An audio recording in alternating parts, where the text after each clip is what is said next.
So here's just a quick tutorial on using Geogebra. We haven't used it, but if you go to this gear sign in the upper right corner, you can show the grid so that you kind of have like graph paper to use nicely. And then all of these basic tools, we're not going to use really anything beyond here, but you can use here. So you have the polygon tool, and if you have that, you can do any shape really. So you're going to click anywhere, and then you'll see that this line up here. So if you want to make a rectangle, well, we have 4 sides. Go here, here, and then back. And we know that a rectangle has 2 parallel sides opposite from each other, but they are not, all 4 sides are not congruent.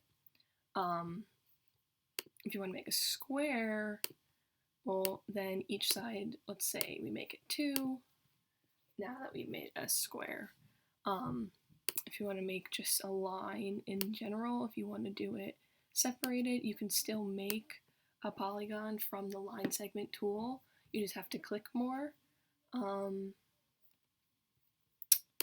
You can make circles, so we learned that one.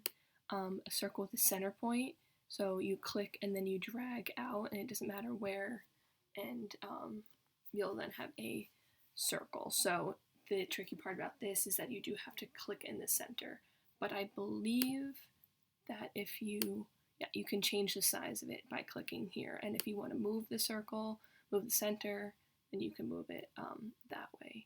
And similar with the other objects too, so you can change this about, make any sort of quadrilateral that you want. You can move the screen back and forth. If you want to hide the labels, you click Show Hide Label, and then you just click on the letters. So that's especially useful for our project because we don't want a bunch of letters to be in our design. And then if you click Show Hide Object, you can also, so that does it all at once. You don't have to do it separately. So that clicks there. So then it shows, but then once you put it back to move, then all of those dots will appear. This is also kind of nice because it does color it in. So you can move the object totally for you. Once you kind of get it freeform, you can change the color. And it looks like you can change it to pretty much any color you want. So that's helpful if you don't have any colored pencils.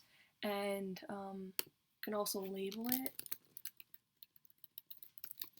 I don't know how useful that is because it's hidden actually. You can change the design of the lines. I think you can make it no fill. Oh yeah, you can make it, see, like darker, the transparency you can change. That's basically what you need to know for Geogebra. You can play around with it. There's a bunch more. You can actually, it looks like you can put images in it, and you can put text, so you can put text in there. Polygons, regular polygon will just mean that you can put any side, so if you put 10 sides, we haven't learned that, but move this over, it'll give you a decagon actually, so this is actually kind of cool looking, and you don't have to worry about it because this will make sure that all the sides are equal to each other.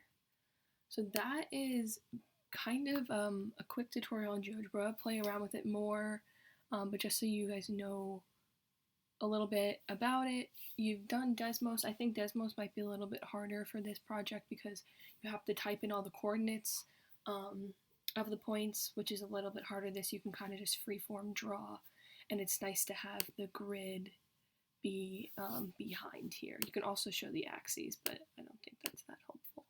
And at the end, if you just take off the grid, then you won't have a grid on your drawing. It's just so that you can just design it to begin with.